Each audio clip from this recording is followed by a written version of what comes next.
Shalom Uvracha, Parashat Vayechi, vidéo numéro 2. Khamim nous disent que Yaakov a vécu 147 ans. Mais en principe, il aurait dû vivre 180 ans, comme Yitzhak Avinu, comme son père. Il y a une Mishnah qui dit que, en principe, un fils vit autant d'années que son père. Et pourquoi Yaakov a vécu seulement 147 ans? On a diminué 33 ans. Pourquoi? C'est le nombre des mots qu'il a dit à Pharaon. Que c'est écrit que Pharaon lui a demandé quel est ton âge, et il lui a dit Vayomer Yaakov el Paro, Yeme Shene Megorai, j'ai vécu 130 ans, Me'at Veraim Hayu Yeme Shene Chayai. Difficile à croire, mais ce que la Torah nous dit, que Yaakov a dit Me'at Veraim, j'ai eu des jours mauvais et peu. Pourquoi? Parce que Yaakov Avinu, toute sa vie, c'était de la souffrance. On voit ici traduit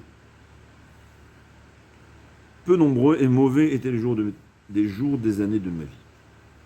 Comme on sait que Yaakov, au fait, c'est le peuple juif dans la galoute que on supporte beaucoup. Puisque Yaakov s'est plaint, on lui a diminué des années de sa vie, équivalent au nombre de mots qu'il a dit. Mais la question se pose que si on compte, il y a moins de 33. Pour arriver à 33 mots, il faut rajouter le passouk d'avant, qui est Vayomer Paro en Yaakov, Kama Yeme Shene Chayecha. Paro demande à Yaakov quel est le nombre de tes jours, quel âge tu as. Dit Rav Chaim Shmulevitz, pourquoi on a rajouté même les mots que Pharaon a utilisés quand il a demandé la question? Parce que le Midrash dit que Pharaon s'est aperçu que Yaakov était trop vieux. Apparemment plus vieux que ce qu'il aurait dû être selon ce que Pharaon s'imaginait. Et donc, c'est pour ça qu'il a demandé la question. Et là, Yaakov a répondu ce qu'il a répondu.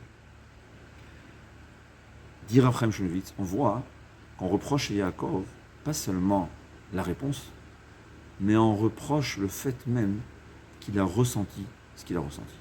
Parce que Pharaon lui a demandé combien tu as vécu, quel âge tu as, étant donné qu'il a vu, il avait l'air d'un vieillard plus que s'il aurait dû être. Et pourquoi il avait l'air d'un vieillard tellement grand? C'est parce qu'il avait souffert. Donc au fait, on lui reproche le fait même qu'il ressentissait une souffrance.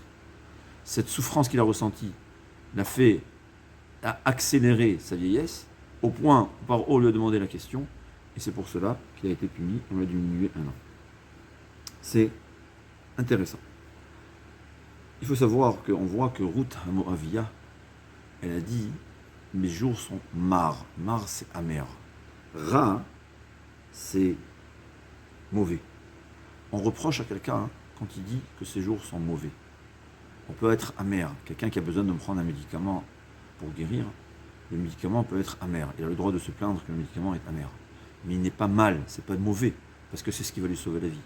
Et quand on est conscient que tout ce que Hachem nous fait, c'est seulement et uniquement pour notre bien, on ne pourra jamais considérer que les actions d'Hachem sont mauvaises. Elles peuvent être parfois amères. C'est la raison pour laquelle on doit et on peut prier à Kadosh Baruch Hu de changer, que le médicament soit plus doux ou qu'il ne soit pas amer du tout. Mais il faut savoir qu'il n'y a rien de mal. Mais il y a peut-être aussi quelque chose à dire. Il faut savoir que quand on parle de nos patriarches, on dit Yaakov, il s'est plaint. Il faut savoir que les fautes de nos patriarches, entre guillemets, c'est pas vraiment des fautes. Un exemple, par exemple. On dit que quelqu'un ne sait pas parler. Si c'est un enfant, ça veut dire qu'il ne sait pas articuler des mots. Mais quand on parle de quelqu'un, d'un président, on va dire qu'il ne sait pas parler. Ça veut dire qu'il parle mal. C'est pas, on va dire, le grand rabbin Sitruk, à la Vachalom, il parlait bien. On va dire quelqu'un qui ne sait pas parler, quand c'est un grand rabbin ou un président, on dirait, ça veut dire que sa façon de parler n'est pas aussi exceptionnelle, aussi bien que le rabbin Sitruk. Qu'est-ce qu'on veut dire? Mais un enfant, quand il entend dire deux adultes, il ne sait pas parler, il va interpréter que ça veut dire ne sait pas parler. Il ne parle pas, au sens propre du terme. Mais c'est pas ça. C'est ce qu'on parle aussi. Quand on parle de nos ancêtres, leur faute, c'était par rapport à nous, ce n'est pas une faute. C'est par rapport à eux. D'ailleurs, le Midrash, il dit Vata Kadosh Yoshev Tehilot Israël. C'est le Yerushalmi qui le dit. C'est quoi Tehilot? C'est les Tehilim, les louanges d'Hachem. Israël, c'est Yaakov Avinu. Que, en vérité, il faut savoir que l'origine des Tehilim, c'est Yaakov qui les a, on va dire, rédigés. je comprends très très bien, mais c'est-à-dire en Névoa, c'est lui qui a commencé de rédiger les Teilim et David qui a achevé. Et donc, c'est écrit que le Yerushalmi dit qu'il y a 147 parakim. Aujourd'hui, nous on a 150, mais c'est parce qu'il y a des marlokot, par exemple, Perek, Aleph et Bet, en réalité, c'est un seul Perek. Mais le Yerushalmi, il y avait 147 parakim, Keneged, c'est-à-dire en rapport avec les 147 ans de vie de Yaakov. Apparemment, le Yerushalmi veut dire que Yaakov Avinu, chaque année de sa vie, il a rédigé un Perek de Teilim qui est des louanges à Kadosh Baruch Hu. Bien que Yaakov Avinu, on peut dire que vraiment au microscope, il s'était plaint.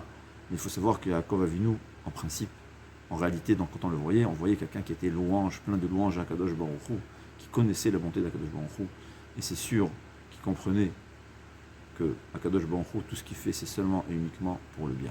Peut-être qu'au fin fond du cœur, comme ça, nos sages nous expliquent, il y avait une faille dans cette croyance-là qui lui donnait un peu de tristesse, et c'est la raison pour laquelle on lui reproche ça, Yaakov Avinu. Kol Tov, Bracha V'Atzlacha.